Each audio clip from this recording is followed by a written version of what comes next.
Okay, Brian, thanks. Now to sports and social media. Washington Nationals infielder Trea Turner is apologizing for offensive tweets that he posted back in 2011 and 2012. They were brought to light on Sunday night. Turner's tweets included racist and homophobic slurs, and in so doing, he now becomes the third Major League Baseball player to have past tweets unearthed in this fashion, along now with Braves left-hander Sean Newcomb and Brewers reliever Josh Hader. But this is now raising, as you might imagine, some ethical and legal questions. Joining us now live to discuss, we welcome in Derek Green, the chair of the Department of Communications at Cedarville University. Thank you very much for joining us. Derek, we've seen this repeatedly now as, you know, technology advances so quickly. The law tries to keep up, and ethics in this case. Your thoughts on what's happening here, people being held accountable for what they tweeted years ago in their younger days? Well, I think that one of the things that it's important to be conscious of is that anything that we put on any social media platform is fair game. It's in the public domain, and regardless, as we're seeing, of how many years old it is, it has the potential to come back and hurt us. And so I think that we should remember that these were 17, 18, 19-year-old teenagers when these things were posted.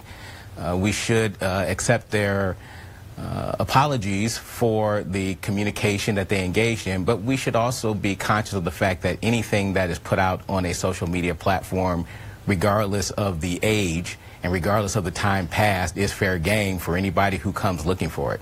Now, you make an excellent point, and I had this conversation with my kids when they were in their high school and college years, and I would always remind them, be careful what you post to social media, because this becomes, you know, part of your permanent years from now, and you're applying for a job, who knows what's going to come back to haunt you. But yet I do kind of wonder about the fairness of this. I mean, I would hate to think we're all going to be held accountable for the decisions we made in our mid to late teens, the years, you know, not known typically for making good sound decisions.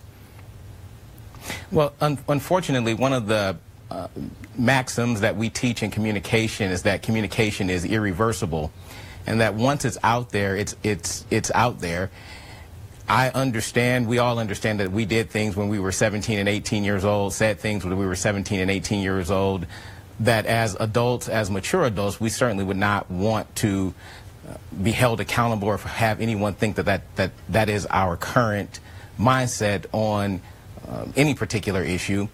But the reality of it is that it's out there, and whether it's fair or not, that's what's going to happen because these things are publicly available. And so I think that it's important that as we teach our young people about digital citizenship, that they understand that there's a possibility of things that were said in a certain context at a certain age.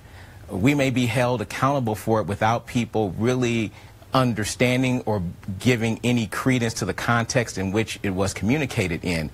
And certainly that may not be fair, but I think that our young people coming up, or people in general using social media, need to understand that's the reality of the age that we live in, and we may not get a fair understanding of what we said when we were younger. No, all really good points, and I think the takeaway message here, and I think it applies to people of any age, you know, from teens to folks my age and even older, always think twice before you hit send. I mean, that's the reality of the world we live in now. Derek Green, chair of Department of Communications at Cedarville University. Good discussion. Thank you so much for joining us today here on 5 on 2. Brooke.